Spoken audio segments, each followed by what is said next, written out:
Hey guys, welcome back to Combustion Junction. I am Steve. Today we're continuing on with the Honda CB360T Scrambler build, and today is MUFFLER version 2.0. Okay, so if you've been following this build, you'll know that a couple of episodes ago we did the 2-in-1 CJ360 exhaust, and we modified it a little bit and did a little upswing on the muffler and stuff, and it was cool, and I didn't mind it. But really and truly, my vision for this build was always to do the true Scrambler twin pipes down the side. I've been realizing I'm getting to the point of the build where I've almost finished fabbing up the new metal stuff, and at some point I'm going to get to a point where I'm going to drop the engine and get things either ready for paint or powder coat or whatever, at which point any additional brackets or anything would be taking me backwards. So I actually stopped what I was planning on doing this week, and I thought I'd have a crack at this because it's just the perfect time. I can add or take away brackets as I see fit because the engine is still in the place. You can't really mock up an exhaust if you don't have an engine in, so I would have to wait till the other side to do that. So that's pretty much why I decided to go with that direction today. So if you've watched the Honda 400 build, you may remember that I had no exhaust for that. So I picked up, just on an off chance that it might work, a 4-into-2, like an early to mid 80s Honda CB750 4-into-2 exhaust setup. I ended up using a couple of pieces of that, but had a lot of it left over. More specifically, I've got two of these guys, and then from what came with this bike, I have one of the headers from this bike, so that gives me 3 bendy tubes, and then you'll know that I used the bottom half of these guys for the 400, so if you could see here, I've got 2 cut off header pipes coming right out of the engine. I mounted those on just to sort of give me my preliminary mock-up. These are exactly the same. I'll bring the camera around in a second and I'll show you. So I've taken off the whole 2-into-1 setup. I'm not touching it at all. None of these pipes that you're seeing here today are part of that setup. But yeah, the goal is to, I don't want to completely replicate what's on like the CL style, but it's going to be kind of close. I was watching a YouTube video of a guy with a Triumph who used old VW air-cooled pea shooters as a replacement muffler for the stock Triumph ones. And then as I watched the video and looked at some of the comments down below, somebody mentioned, yeah, it's like guys were doing that in the 60s and 70s with their Honda Scramblers. Me being a VW guy, as you've seen with my bus and stuff, I've had Beetles, I've had different kinds of buses, I've had all kinds of different engines, and these have actually been haunting me forever. And because I have all these bendy 1.5-inch pipes, I'm gonna try and come up with something. I think I may have to buy a little bit of just straight stainless. We'll see when we get there. Let me show you what my plan is. So, like I said, these are the leftovers of the header pipes that I used, the bottom half on the 400, which is buried under there. I've just roughly placed them on. I'm kind of trying to get them at the same angle to start with, because I think that would just look really good if I could sort of get them swooping kind of the same. If I have to vary it a bit, that's okay. Nothing about this is going to be absolutely perfect, but I thought that's a good starting point. So all I've done is just bolt them on and tighten them up a little bit. So the plan as I see it right now is this guy is going to be the bottom, which is pretty typical. So I need this to come down, and I need it to wrap around a 180 and come up to about here, at which point it will then sort of flatten out and follow its way down, ending somewhere around the rear shock. This one I'm gonna swoop down as well. I actually was considering trying to come straight across and over this pipe, and I think this down tube definitely gets in the way, and then I think I'm also gonna have some issues getting around this nicely with the clearance.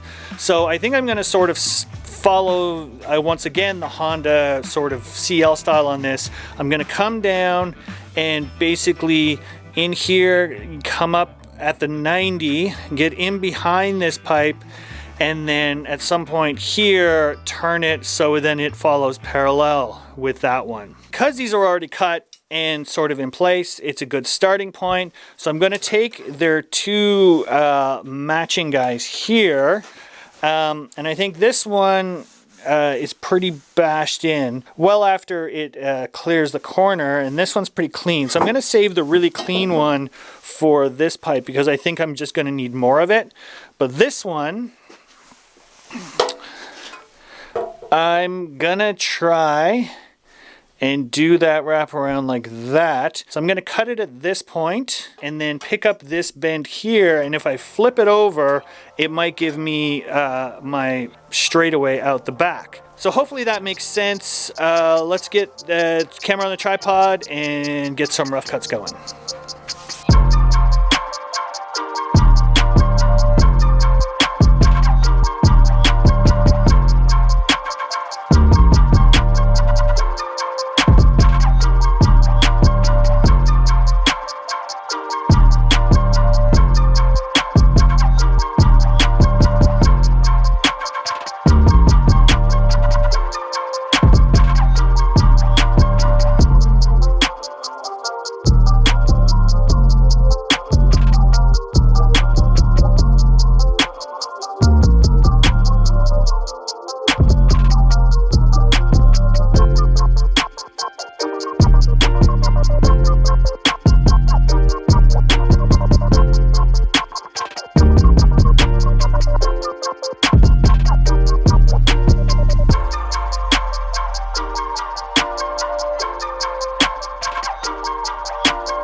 So I had one of these. This is a 1.5 inch just standard motorcycle pipe with a flare out the end for a inner diameter of 1.5 inch. So it actually slides over this quite nicely. So I ran to the store and I grabbed another one, just to, it just makes it easier to kind of see my lines and stuff. And the other thing is the inner diameter of these pipes fit my pea shooters perfectly. So I may still swap this out if I get the opportunity, or I may leave it. Right now I'm gonna sort of go with it. Everything is getting wrapped anyway, so the small sort of bulge there will be lost a little bit. Really happy with how this has turned out. This bend, at first I've been back and forth about it. This bend originally I was hoping to have it here, and sort of as I've kind of contemplated what's going on with things, and the other thing I'm doing with this bend is, if you look at it this way, I'm actually using it on two planes, and one of them is to get it in so I can get these two even together. So I was going to take more of this off and sort of move this down, but I then start to lose the benefit of this other wraparound. So I think I'm gonna leave well enough alone. Once it gets welded and ground completely, it'll smooth out a little bit more, and then wrapped, and I think it'll be great. So I'm gonna leave that good. I want to get some bracketry on the back, so I'm going to use this part of the frame of the bike. I have a couple of things that I'm trying to accomplish. First, I don't want to do a flat bracket like on the front of the back, because basically this will end up being one solid piece. I think they're gonna go on and come off together, so the bracket's gonna grab both, and ideally I'd like to have it welded just so things are nice and solid. If I do a flat sort of bracket on the back, then I'm going to be interrupting my wrapping by the width of that. I'll have to work around it a little bit more. So what the plan I'm going to come up with is I'm going to do a flat bracket. Now I've started cutting this guy out of some scrap metal. I sort of just gave it two sort of little cutouts on that, and that kind of fits in that sort of way. I'm going to make that line follow the line of the frame.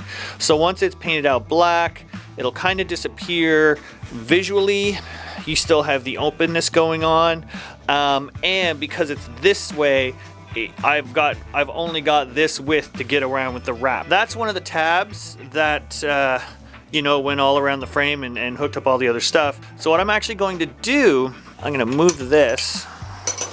So what I'm actually going to do is I'm going to mount it inside of the frame, if you can see that right there.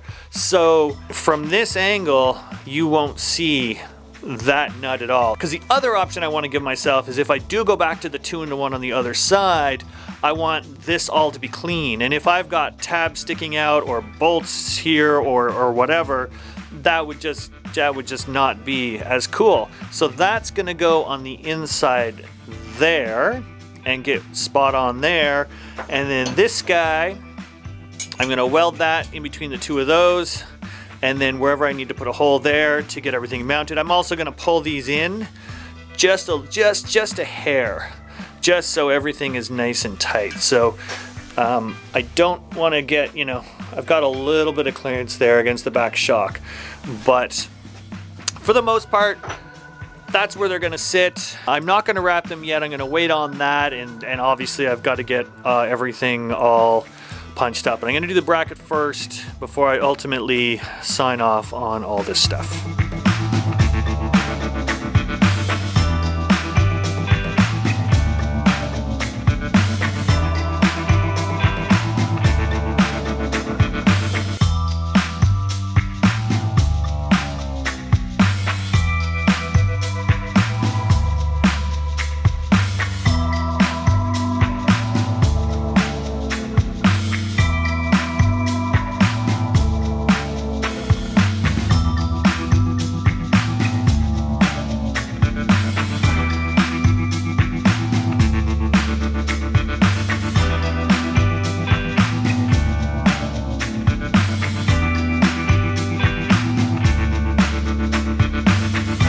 So, classic me, I signed off on the video, I'm in the editing suite, cutting it away. The whole time, you know, that little glitch in the muffler, that it didn't go the way I wanted it to, is on my mind. So typical me, I fixed it. Check it out. You'll probably agree that looks way better. Now that gap, it kind of it doesn't open up. That's what used to bug me, is that it kind of opened up and then closed in, and now it kind of just falls in. Overall, the piece is much higher, but the curve now happens above the stator cover. So it gives that nice consistent look. These are now offset because one was beat up and I had to cut it short anyway, but that was an easy fix. I broke the weld on the bottom one and then reclamped them, but I'm still, the same setup applies. I just reorchestrated it, but that now makes me very, very happy.